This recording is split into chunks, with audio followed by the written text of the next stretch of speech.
Welcome to the Innate Wisdom Podcast. I'm your host, Lauren Sophia, and I'm honored to guide you through each episode, where we will rediscover the innate wisdom of our bodies, restore our connection with our physiology, bioenergetics, and metabolism, and get back in touch with Mother Nature and ancestral traditions. I can't believe we've reached the end of Season 1 of the Innate Wisdom Podcast. Thank you so much for listening, and I hope you've enjoyed your journey with me as much as I have with you. And if you think Innate Wisdom is 5 stars and haven't already, I would so appreciate it if you could leave us a review. I have so much more content in store for next season that will only be made possible by you sharing the love. Now for the last episode of the season, I have the honor of speaking with Amy Fiedler, a trauma support specialist, holistic life coach, and Reiki master practitioner. She's also an ordained minister and a 3 times published author. She specializes in healthy emotional coping tools, boundary setting, self-regulation, and communication, with a strong focus in emotional education for complete and long-term sustainable mental health and healing. In our conversation, we talk about breaking the chains of generational trauma, practical parenting tips for parents-to-be, how to handle that postpartum phase when you don't even know what day or time it is, boundary setting and communication for people in your life and your child's life, especially when everyone wants to come over and hold your new baby, and so much more. And with that, here is the season finale. Thank you so much for joining us, Amy. So excited to have you here. I've been such an admirer of your work, and it's helped me so much personally as well. Really, really, it has. I would love for you to introduce yourself to the audience and tell a little bit more about yourself and what led you on the path that you're on today. Of course. Well, thank you so much for having me. I am excited to have this conversation with you. A little bit about me. I am a certified trauma support specialist, certified holistic life coach, Reiki master practitioner, and 3-time published author. The work that I do is with men, women, and children, providing them a space to learn coping mechanisms, learn emotional regulation tools, really work through any type of childhood trauma or abuse that they've encountered in their life, and be able to communicate healthy, set healthy boundaries, and really turn around these relationships so they feel more respected, whether that means that those relationships need to end or evolve into something much greater. But people walk away from me with a lot of the tools and the awareness to be able to function in a healthier way in their life and their relationships. That's amazing. I really admire the work that you do. I think the work that you do is also just so important. And I think the sort of acknowledgement around this work has become even more acknowledged or stronger, especially over these past few years. And with all the sort of world events that have happened over the past few years too, people are looking for help in different ways that they've had to look for before. Maybe they've been creating self-awareness as well, that they need help. And so I think the work you're doing is awesome. Oh, thank you so much. And I agree. I think in general, for me, coming from an environment growing up where I didn't know these things, I didn't have these tools, and I really suffered on a mental and emotional level for a very long time. So to go through that yourself and equip yourself with the things that you were lacking as a child, and then have the privilege and the honor of being able to teach and educate and really support other people in doing the same for themselves, but also for their children and their families, it's the greatest gift that I could ask for. But he really understood it when I wanted to do this. And now everybody's like, can you write another book? Can you help me with this? And I'm like, of course, because the more people who have these tools and are educated with this stuff, the better off we all are as a society, but in our own individual homes and family units. So it just pays and keeps repaying out into the world. Absolutely. And I think one of the most important realizations that I've come to in your work, listening to your podcasts, your posts, and things like that, everything that you share, is that even though something may not be our fault in terms of the trauma that has happened. The sort of responsibility and how we regulate our emotions afterwards is our responsibility. And that is what we own. And that is what we're in control of as well. And that's been one of the most mind-blowing things that I've realized too, because I think growing up in my home environment as well was very dysregulated. And oftentimes it was a lot of pushing the blame on other things, like woe is me, why is this happening to me? Also people pleasing, lots of that as well. But I think the responsibility aspect too, that you sort of share, and it can be triggering for some people too. So many people don't want to hold themselves accountable. It's honestly overwhelming when you watch how many people get upset by that aspect of it. Yeah, but that's how we grow. And it's so transferable too, to sort of the nutrition aspect of things as well, because we can blame XYZ on our health, but what are we going to do about it? We can sort of sit in our discomfort and unpleasantness, or we can take action and really take steps to improve our health. And that's from all angles too. So I love the message that you share. Thank you. Yeah. One of the things I'd love to get started with is this idea of environment. And I'm in the preconception space, pregnancy space, dealing with a lot of mothers and fathers trying to become parents and on the path to parenthood. And usually when we're on this path, we start thinking about the kind of parent that we want to become. And with a lot of this comes an awareness of behaviors that maybe we witnessed or experienced as children ourselves too. And in a lot of my work as well, I've come across this concept of imprinting. And it's not only true of the way that we imprint our nutrition, hormones, and microbiome on our children, but also trauma and behaviors as well. And so this phenomenon is very clear in those aspects as well. And I'm really curious to hear from you if you can explain how this imprinting happens in regards to trauma or behaviors. I would just love to get your thoughts on that. Of course. And it's a very real thing. When you're in the womb, let's just start there, right? That beginning aspect of life in the womb, the mother, her mental state, her emotional state, her physical state, as what you kind of work in, it all impacts that child and that child's mental, emotional, and their physical state.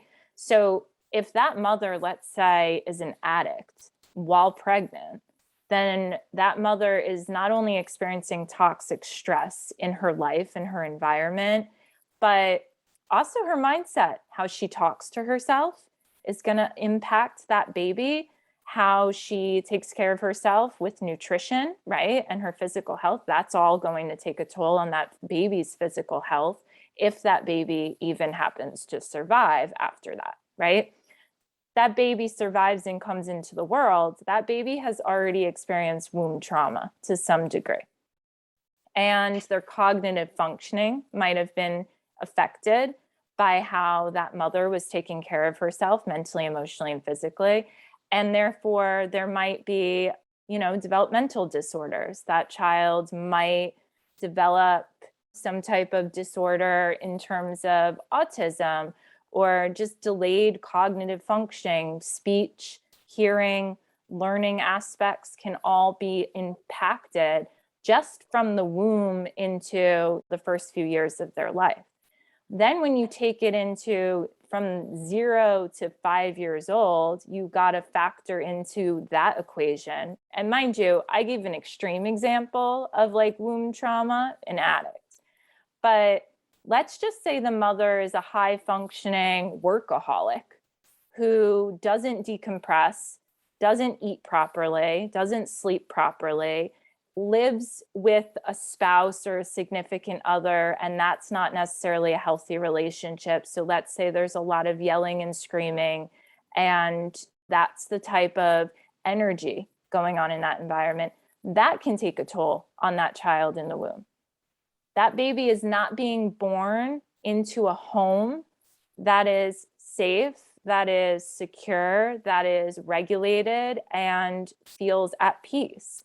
Because if you look at the child in the womb as being in the first home, then that home is not a healthy one to begin with. And then if you look at that child being born into life, like, outside the mother, and the home they're brought home to, that's going to continue, and that's going to perpetuate what already has taken place.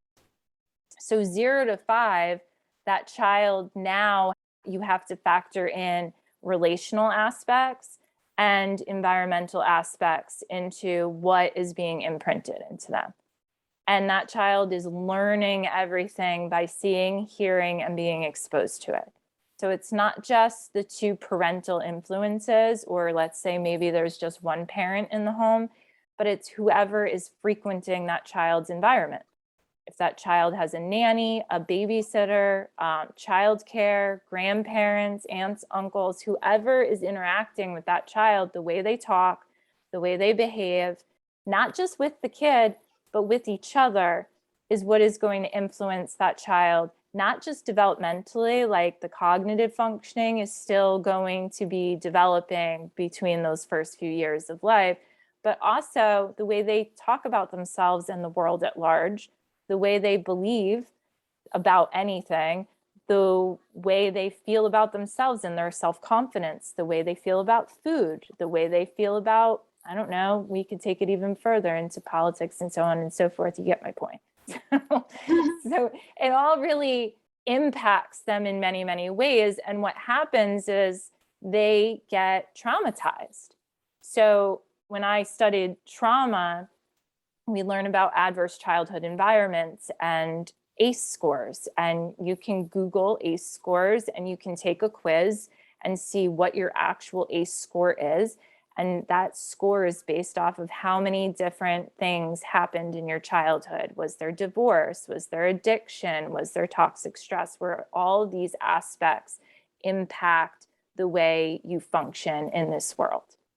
Thank you for sharing that. Yeah, that's very illuminating. And I think this information could be overwhelming in a way, because I think as humans, innately, we try to control things. Maybe you have a different, you might be able to elaborate on that too, but a lot of us try to control things. And so we might be thinking, oh my gosh, then I need to control every single little thing, because every single little thing is going to impact my child's upbringing and the way that they are able to regulate their nervous system and things like that. But with the realistic expectation that nothing is ever going to be perfect always. Yeah. What would you say to a parent or parent-to-be who wants to break a cycle of dysfunction? Where would you say they can start? Well, first, I love this question, and I love that you said that, because the truth is that that is going to overwhelm anyone, and without further context, right? But also, it is unrealistic to think that you can safeguard your child to the degree where we can wrap them in bubble wrap and they will never be traumatized, harmed to some degree, right? Like, we all are human. We all, no matter how much work you put into yourself mentally, emotionally, physically, you're going to have imperfections. You're going to have flaws. You're going to have missteps. You're going to have miscommunications. You're not going to be able to have control over every single thing happening to you or your child's life. So to reassure any parent or parent-to-be, I'm going to say to you, you're not going to prevent your child from having struggles, from miscommunications, from moments of doubt or despair, or even depression, anxiety, or anything of the sort. You're not going to be able to protect or prevent them. The goal of parenting is to be the healthiest example that you can be in this moment for that child. And what that actually means is be supportive, be kind, be understanding, be non-judgmental, be a safe, supportive space so that child can return home to you, to their house, and not feel like the world is descending on them. So to parents to be where they can begin, especially if you're starting to think about having a child, or you've already conceived and you're in the midst of your pregnancy journey, you want to take the best care of yourself that you can be, taking care of your mind, taking care of your emotional state, taking care of the environment that you're in, and anything related to your physical health. If you're taking care of you and you're supporting you and you're keeping yourself in a good mindset, then you're already taking really good care of your child. And then when that child comes into this world, you can continue your journey. Because as you and I were just chatting, I said, there's no end date to any of this. Well, until you die, right? Like, you're going to always have to be on top of taking care of your physical health. Until that day comes, it's the same for your mental and emotional health as well. So if this journey is ongoing and ever evolving and things are always going to be ebbing and flowing, then the intent should be, let me equip myself with the healthiest routine and coping skills and educate myself in ways where I can be the most supportive and healthy presence for myself and for those around me, which would be your partner if you have one, but your child. I think that's so important. You made really, really great points there, especially what you said about showing up, taking care of yourself so you can show up to be your best self.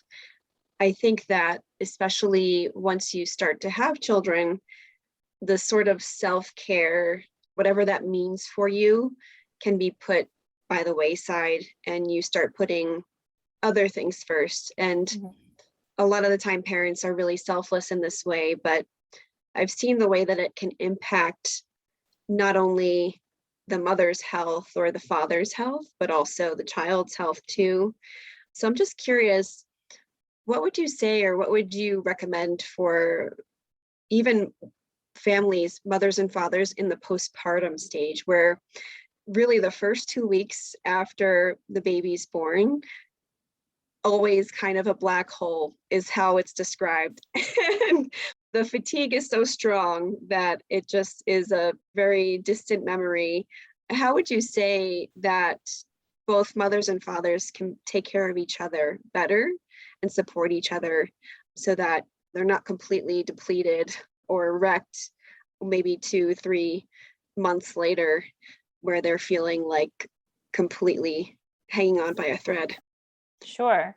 That's a very realistic situation, right? When you have a child and that child comes into this world, suddenly there's a new balance that you're going to have to find. Like, let's say it's two parents and it's their first child. So you went from finding balance with each other, which, as you know, and I'm still in the process of learning in my own relationship, like, takes time, takes years sometimes to find a good balance between each other's needs. And that's if you're actively communicating with each other. Because if you're not, and you're working off of assumptions and you're hoping people take hints, then just between the two of you, that's a very long process, because you're always going to get it wrong. Like, we're just guessing and checking. Enter a third party into the mix, and you're kind of like, wow, we're really going to have strong communication skills here. Because if I assume that I woke up early, so you're going to get the next feeding, or you're going to wake up early the next day, if we just work off of assumptions and hints and passive aggressive statements, this child is going to experience some level of neglect, and or this child is going to experience some level of stress because I'm going to get up if you're not, and now I'm going to resent you while I'm feeding my child. And that's just like not fun energy. You're a new mother, right? So some really practical steps here are work on your communication skills, because the goal, the end goal to those first 2 weeks should be, we're finding a balance. Like, we have to find a routine and we have to work together as a team now. So communication has to be strong, has to be clear, has to be forthcoming, has to be transparent. And the other thing is having really clear boundaries with each other. Because if, let's say, both parents are working parents, then you're really going to have strong communication and strong guidelines in terms of what each of you is needing so that you can function at your best for each other, for the child, and for work. And that goes the same if like that's not even your situation and maybe you have additional children in the mix. Maybe you are a stay-at-home mom and you're with that child 24/7. I know I have several friends of mine where that's the dynamic, where the husband is working full time and it's their first child and they've opted to stay home, and they have the means to do that. Well, there's a little imbalance there. That individual is getting more time with that child, which means a lot of the responsibilities are falling on that individual because the other one has other responsibilities they're taking care of. And so that can brew resentment very easily as well. And the goal is to not be in a situation where you bring a child into the world and there's going to be constant resentment happening. And the only way to eliminate that resentment is to be as honest with yourself and each other about what you're needing every time it comes up for you, whether it's, I need some sleep, I need a shower, I need you to tag in right now so I can go eat something real quick and then I'll tap back in. Whatever that balance is going to look like for you, that's what you're going to be focusing on. That's so well said. And I think one of the key takeaways there is that it's always going to continually require work. Yeah. And yeah. just to be realistic, but the work is worth it because in the end, it really helps build a good environment. And it's when we neglect that work that things start to fall apart, is what I'm hearing too. Not the whole message, but one of the key takeaways. No, that is a key takeaway for sure. And I think it's also important to realize that the work isn't just for this child. The work is a new layer of your relationship, whether that's with another individual or that relationship is with yourself, right? Because there are plenty of people in situations like that as well. And that's kind of how you have to look at it, is this is a new chapter of my life. This is a new way for me to rebalance some things and see what I can handle and what I'm capable of and where I need to ask for some more support or friends or family or whatever your tribe consists of to step in and help me here. And that's kind of the fun of life, though, is like these scary moments where we feel out of control and we don't know what to expect. That challenge brings a whole lot of wisdom and a whole lot of growth in ourselves and with those people that we surround ourselves with. That is really well said. And I think reaching out for help too is one of the important things that you just said there. I think that there's a saying, it takes a village to raise a child. And in this modern culture, we've really lost a lot of that. A lot of us are working, both parents are working, families live not close together anymore. Maybe it's more city life, or even in the country, families are more spread apart. So there's less of a village kind of setting where there was a lot of more support built in and the sort of support infrastructure to be able to hand off your child to another nursing mom to take care of them for a little while. The grandmother, that role that used to be a big part in playing in terms of raising the child as well. I think there's a tradition, and different cultures have different traditions too, but I think it was the role of the mother-in-law to come stay at the newborn's house to help cook, clean, all that kind of stuff, to really provide some support as the family was adjusting and growing. Oh, my mom would have loved that role. That is accurate. I'm reflecting as you're talking, like as a child, my mom's mom lived 15 minutes down the highway. And that was where we went. Like that's who babysat us all the time when my mom went to work or whatever. And that's not the dynamic now with our nephew. People don't know we are family, but we are. But, our nephew is at a distance from both sets of grandparents. And although they all get to see each other collectively, It's not the same type of upbringing that I had, where it was like, just drop us off at grandma's when you go to work for the day. Right. Yeah. So even though that support system is not as inherently accessible, let's say, that doesn't mean you can't create your own support system wherever you are. And Yeah. so I think that that's one of the biggest, I don't want to say regrets, but it is one of the biggest regrets of a lot of women as they go through pregnancy and then not having that support system built in or not having set up a meal train. Honestly, that is one of the best things you can possibly do, is to start to identify during pregnancy who is going to be your go-to for XYZ and who can you call upon for help, even if it isn't your family. And so I think that what Amy's saying is absolutely applicable here, and it's going to help you show up as your best self as you raise this child too.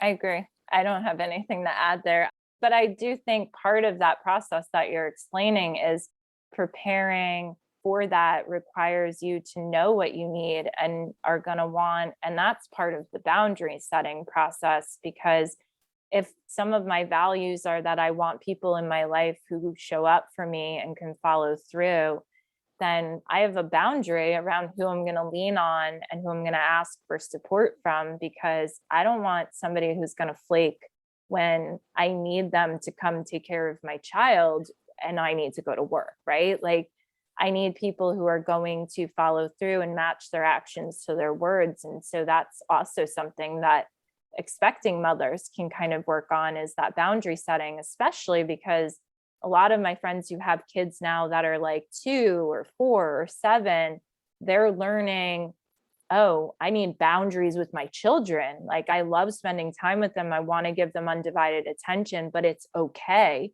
to tell them mommy has a friend that she needs to speak to right now. And it's okay to let them try to be self-sufficient or play with each other and entertain themselves a little. Mm-hmm. Yeah, that's super important too, the concept of boundaries and boundary setting. I want to shift it to sort of this, I guess, during pregnancy, you can start to sense what boundaries you want to create, but also postpartum for sure. I feel like that is even more so a theme postpartum. And I'm just curious to know, how do you create boundaries, or how would you recommend somebody navigate the complicated situation of maybe having a family member, or maybe your mother-in-law is a little bit too close and sort of putting herself or making herself well known within the family setting, or sticking herself. There's definitely a better way to articulate what I'm trying to say, but you kind of get it. Being nosy or overbearing. I got Yes. you. I'll fill in the blanks. Okay. Thank you. So that said, setting boundaries oftentimes in this setting can sometimes be seen as selfish or really inconsiderate, or almost like depriving a family member of the affection of the newborn or infant. How would you navigate this? Because I'm sure that a lot of, especially women, mothers and fathers listening to this right now, have maybe experienced that in the past or worried about that. Curious to know your thoughts on that and how you might navigate that. It's hard. And honestly, I have these conversations with my own mother regarding her grandson, her first grandson, because she comes from a different time and day and age. Like I said, like, I was dropped off at my grandparents' house. And so she goes into things from that expectation. And I think a lot of people just naturally do. They default to what they came to know growing up, and they assume everybody's going to kind of follow suit and do the same thing. Now, that's an error on their end, clearly. And that's what I tell my mom, like, you can't make assumptions like that. And you have to be able to understand that, you know, your children or your daughter-in-law or son-in-law, they have their own family unit and you're part of the family, but their decisions regarding their child have to be first and foremost. And this might be an isolated thing, but I often will say to my mom, well, how did it feel when your mother demanded this or your mother said this? when I allow her that space to kind of reflect on her own experience being a first-time mom or a second-time mom with her parents or her in-laws, then it's kind of like she has the ability to put herself in somebody else's shoes and be like, well, I didn't like it when they did this, Amy, or I didn't like when they said this to me. I just felt like I had to do it. I didn't feel like I had a choice. And I go, well, there's the problem right there. Nobody equipped you with the knowledge that you do have a choice. You have agency over your body, over your decisions, over your life, over your family, over your child.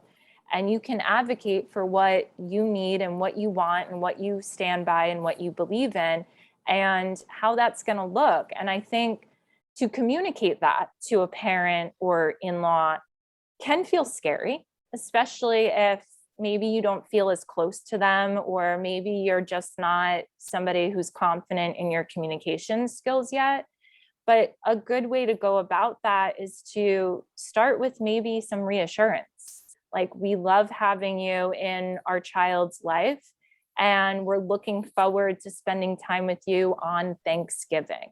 However, the way our schedules are, it works best for us if our babysitter babysits every Friday, or whatever the situation might be. But offering them that reassurance, and then sometimes that future date to look forward to, I find really works well, especially with like older generations, because a lot of them have a fear of being excluded, being abandoned, being forgotten, being left out of the equation. So if you can get yourself to a place where you're confident in your decisions as the parent, and then you're able to articulate it in a way that allows them just a little empathy and reassurance, because truly, people who are overbearing or nosy just really feel out of control.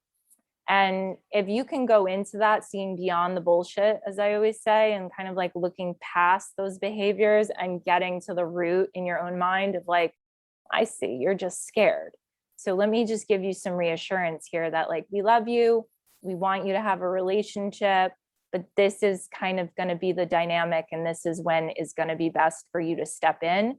Or just reassuring them like, hey, listen, I will reach out for these reasons, and making it clear. You don't have to explain yourself. You don't have to tell them why you're not going to reach out for other reasons. Just, you want to give them the information that they need and take them in the direction you want them to go in, right? So if you want respect, you just tell them, here's what we're going to do with you. Here's how we need to be treated. Here's how we need to be spoken with. Here's when we will be able to contact you. That's a big one if you're at a distance. I know that one firsthand. Hey everyone, it's Lauren. Just giving you a moment to take a quick break from this very stimulating conversation.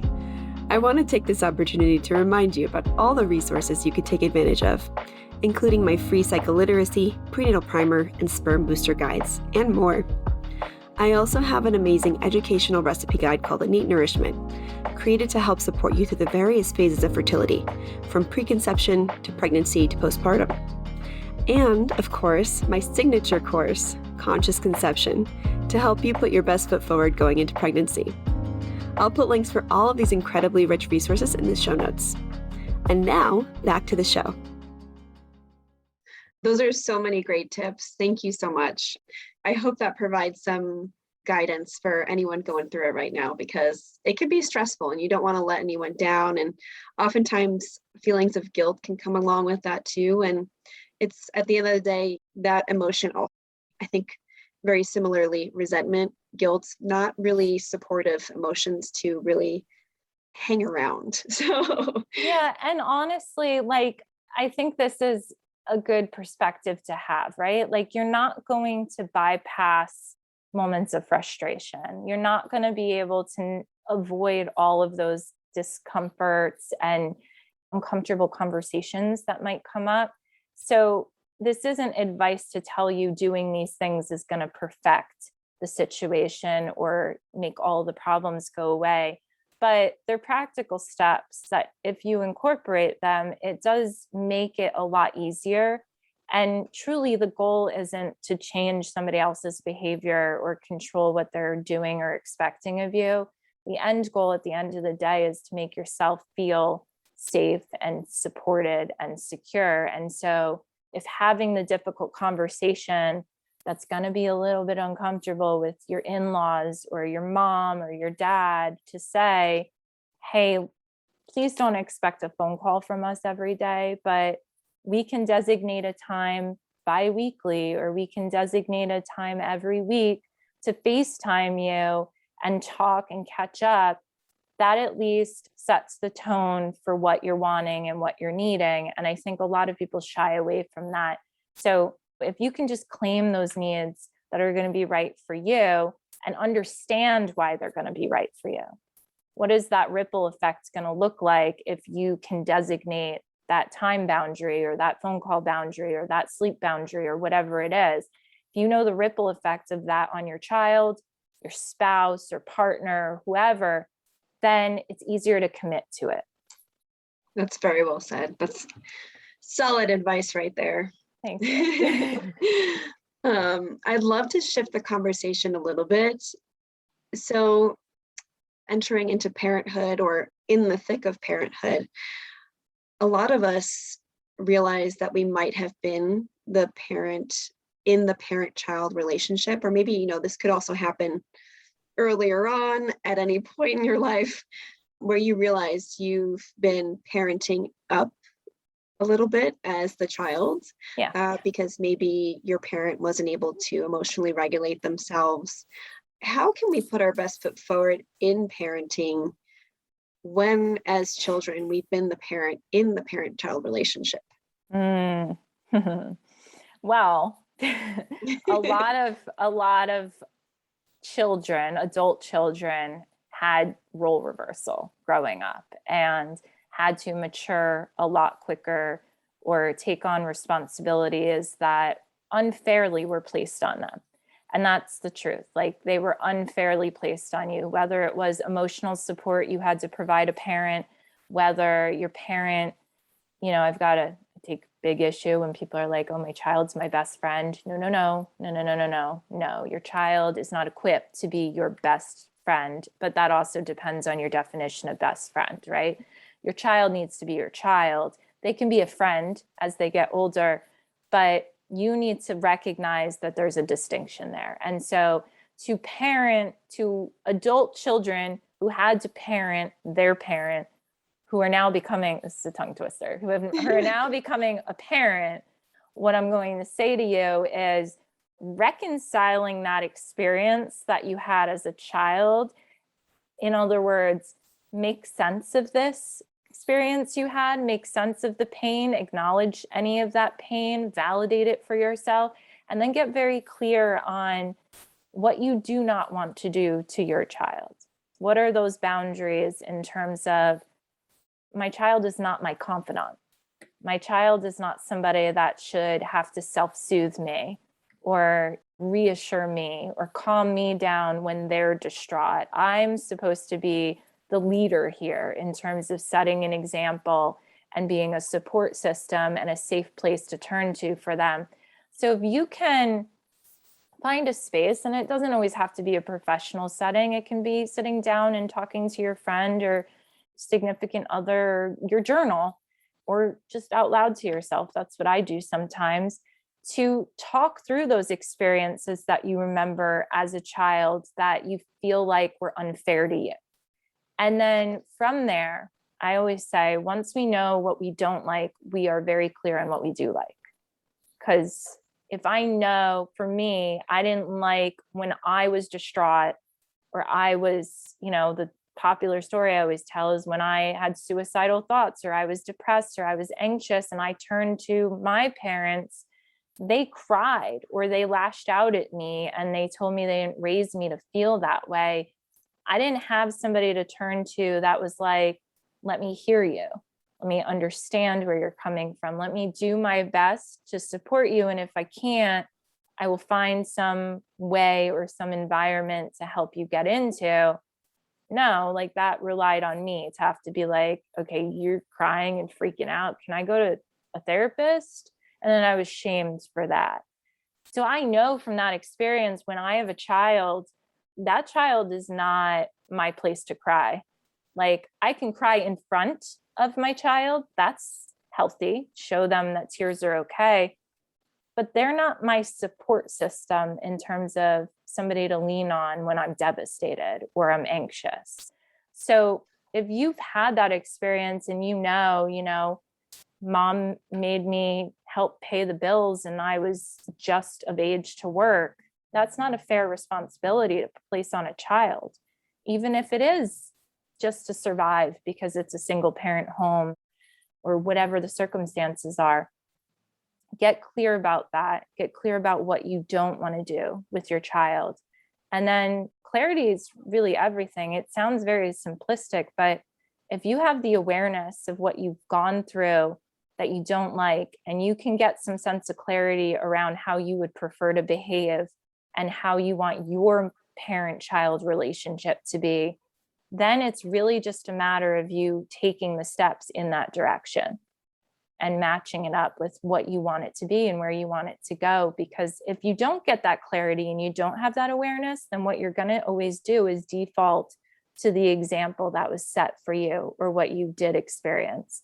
And if that's not something you liked, that's where we get generational trauma, because people didn't stop to become aware and mindful and then make the choice to do something different. Mm-hmm. That's really insightful. Thank you. Of course. That's personally speaking, I've been in that position before as a child who soothed their parent. And it's definitely been something I've been personally working through, because it's something that I don't want to bring into my future child's upbringing either. And it can be hard because it requires definitely some self-awareness, like you mentioned. And I think that's a lot of it. A lot of it is not being controlled by our emotions, but really allowing us to create this self-awareness as to, okay, what emotion am I feeling and why, and backtracking from there. Same thing goes for nutrition too. I think this might be a funny analogy, but just a simple pang of hunger is something that a lot of people ignore, and they go throughout their day consistently ignoring their pangs of hunger. And what they don't realize is over time, their body adapts to this and becomes chronically really stressed, because if we're constantly depriving ourselves of one of our Maslow's foundational needs, it can create some dysfunction in the body, and it doesn't allow the body to feel safe. And so we can regulate so much by just creating self-awareness as to what emotion am I feeling, or what bodily function is calling to me right now. Do I need food? Yeah, meeting those basic needs. I don't mean to interrupt you, but that plays a key role in regulation, because let's say if those needs were not met growing up, you've already got a nervous system that is dysregulated. And like myself, I have an overactive nervous system. So I'm literally having to soothe myself at the start of every day just to start my day out on the right foot. And that comes from many, many years of being re-traumatized from a young age of needs not being met. And that need could be, like you said, a simple pang of hunger. Like a bad habit I had as a child is the minute I had to go to the bathroom to pee, I held it. And then I was nicknamed a camel, and I was getting attention. So I thrived off of that because that need was not being met elsewhere. So it's kind of interesting when you look at these certain things like, oh yeah, no, that's just like an innocent thing. You didn't go to the bathroom. No, you find as a child ways, very creative and unique ways, very unhealthy ways to get your needs met. And that was one of them. And now it's like, the minute I have to pee, I'm gone, because I know what I used to do and I know what's not healthy and what's healthy now.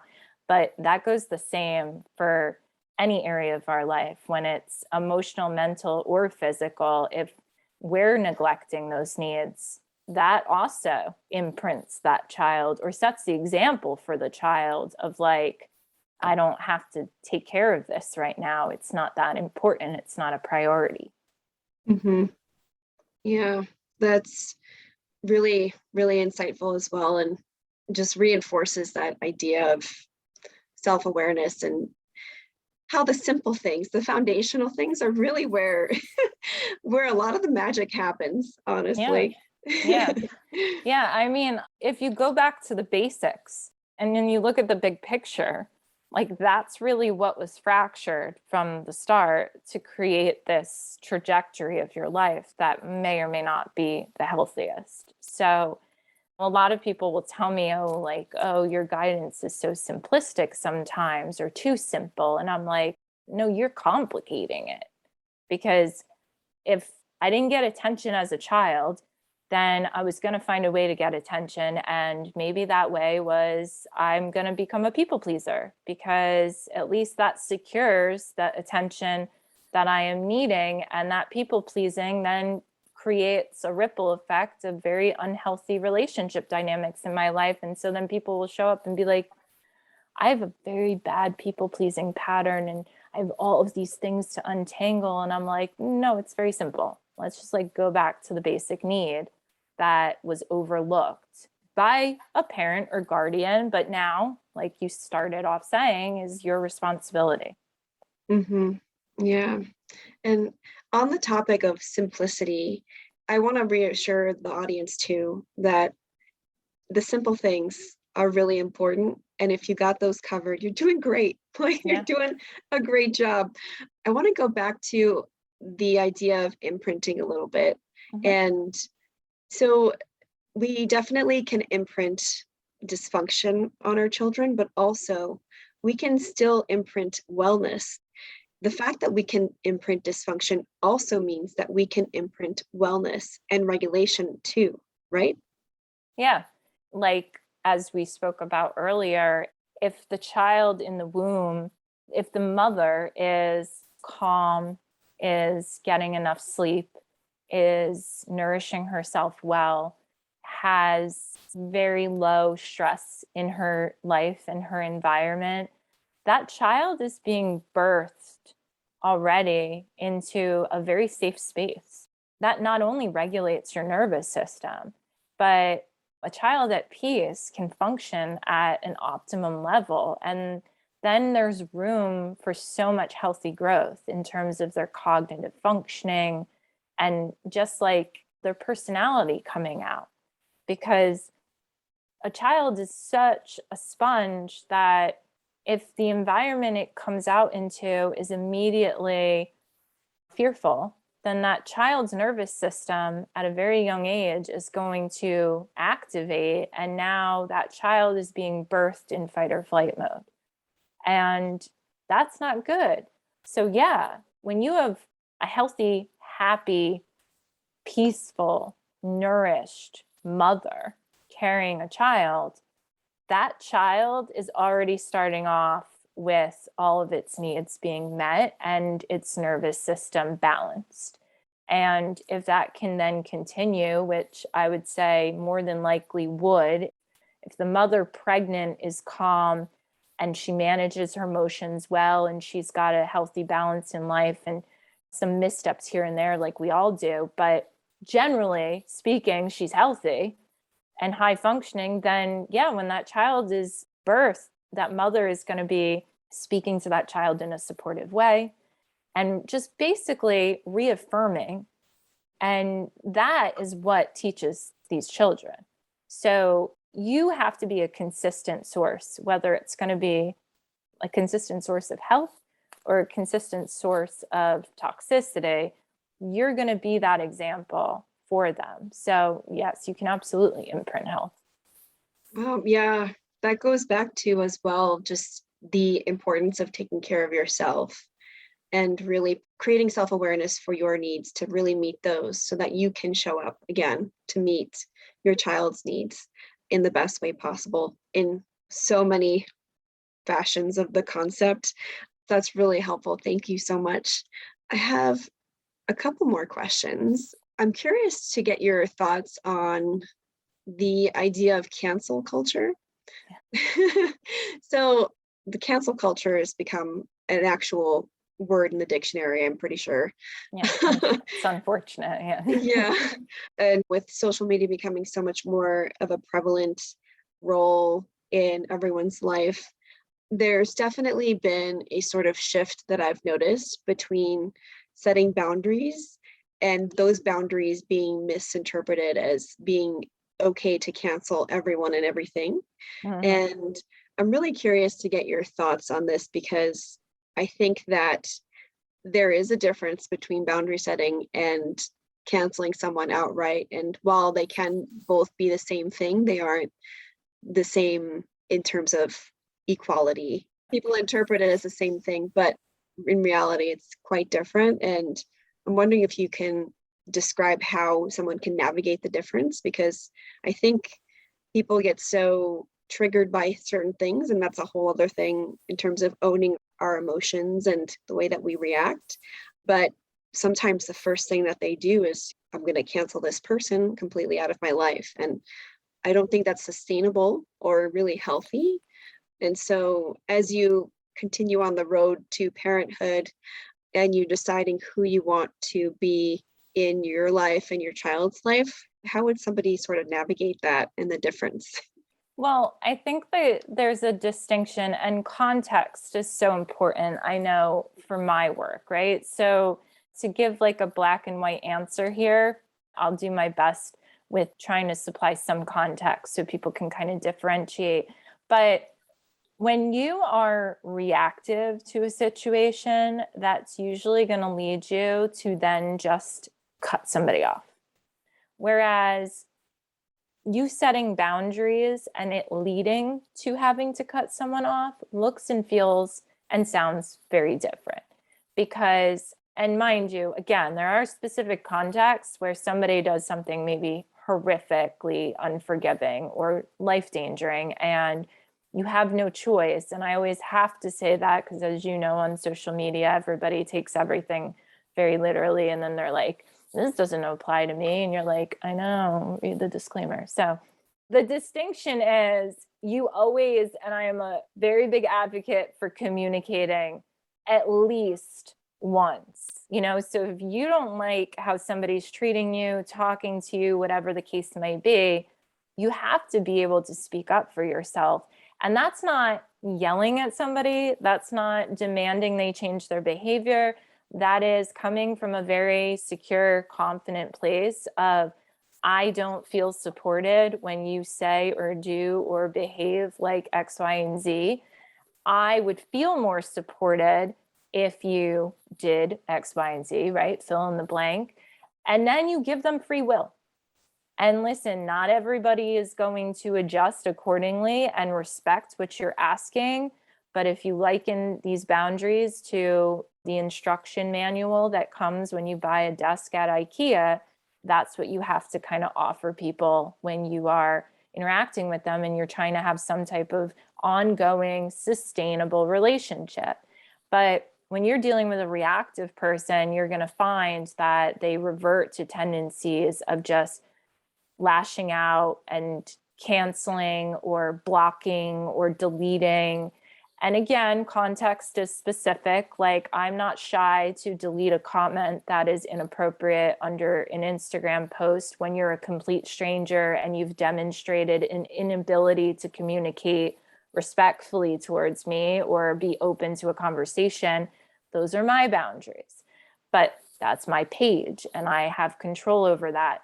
But if you're somebody in my life who I want a relationship with, then the goal isn't do what I say and I cut you off. The goal is, let me help you understand me. Let me try to understand you. Let's share with each other what works on both ends. And let's find common ground and compromise here so we both feel safe and supported and respected.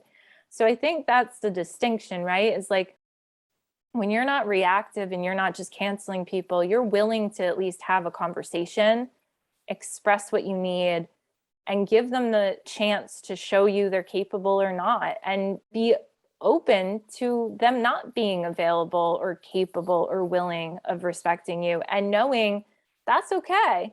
I'm going to respect me. Like, I'm safe regardless of what you do, because I'm going to respect and uphold this no matter what. I'm just letting you know where it's at. This is how I need to be spoken to. This is how I need to be treated, and so on and so forth. I hope that answers that question. That does. And it comes back to the work that we need to do in terms of taking responsibility for how we react in our emotions, but also distinguishing the difference between cancellation and self-respect. Because I think you could probably cancel everyone, but kind of the way you've described it is you'd just be disrespecting yourself. You'd also be disrespecting yourself if you didn't uphold those boundaries as well. But it's a two-way street is how I see it.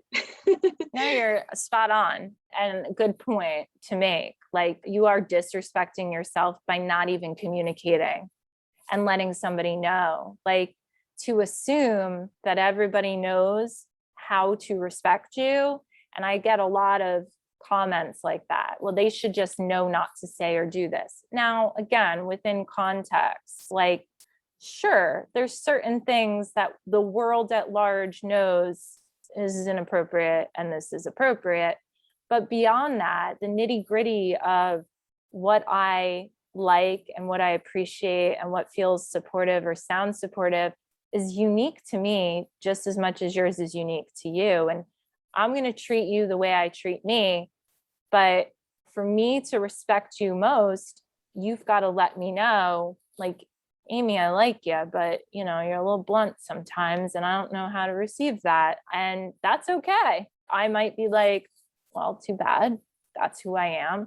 Or I'd be like, what would make you feel better? What would make you feel more comfortable? And I think that's a huge takeaway here as well, is that anybody who wants to be in your life and wants to have a relationship with you should want you to feel respected and supported. So if they're going to receive your boundaries and go, too effing bad, get over it, or I'm going to block you because I don't like that you disagreed with me or whatever, they're showing you up front they don't know how to even maintain a relationship. And so that's fine. Let them weed themselves out. That's a very fair point too. The weeding out will definitely happen, I think, especially as you grow into your parenthood and your child gets older. I feel like that definitely naturally happens. That's all really well said. Have you heard of the work of Gabor Mate? I have not. Okay, he's really interesting. He's a Hungarian psychologist, and his work is primarily around ADD and ADHD. And he really has done a lot of work in terms of connecting the dots between trauma and ADD and ADHD, as well as other sort of health-related issues like asthma, for example. He's been able to connect trauma that we might experience as an infant or child to health issues like asthma. And it's just so interesting. I would recommend you check him out. He has a book called The Body Keeps Score. The Body Keeps Score, I think that's right. I've heard of the book. I wasn't familiar with the name, but that particular book, if that happens to be his book, is very, very good. Oh, okay. Well, I'm glad you've heard of it. It could be that. That sounds familiar. Oh, it's When the Body Says No. Oh, okay. Well, same difference, but same topic. I do have that book, though, The Body Keeps Score. I think it might be by a slightly different author, but this one's about the stress and disease connection. So trauma, stress, that whole thing. But yeah. Honestly, though, trauma is fascinating, and it does intertwine with a lot of our health issues. And the more you learn about it, like just when I was studying and learning more about how people can be misdiagnosed, like to this day, I'm 37, I'll pay attention to and notice things about myself, and I'll be like, is that ADHD? No, that can't be ADHD. Like, I already know I have trauma, but you can see how so many similarities there are. And that's what's so fascinating. I mean, we could get into a much larger topic about this, about how like symptoms are symptoms, right? And they could be spread across so many different illnesses and diagnoses and whatever. And to figure out where they're actually coming from when it's trauma-based, you do kind of have to go back in time and look at those relationships and the environment and all of those different social aspects and whatever the examples were and the home environment was. And then you can kind of see what has played out. I like doing it for sport sometimes. Well, yeah, I mean, this is your space. Nerding out on that kind of stuff makes total sense. I do the same with nutrition. So yeah, I love it. Yeah, maybe we can have that be another podcast topic in the future. Yeah, definitely. I would love that. All right. Well, this was totally amazing. I hope that everyone listening got so much value from this.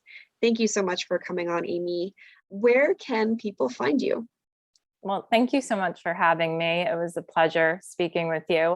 I am on Instagram most, obviously, so they can find me at Amy the Life Coach on Instagram, or they can go to my website, which is amyfiedler.com, or they can listen to my podcast on Apple or Spotify or Google or any of those platforms, and it's called Connect the Dots, Bitch.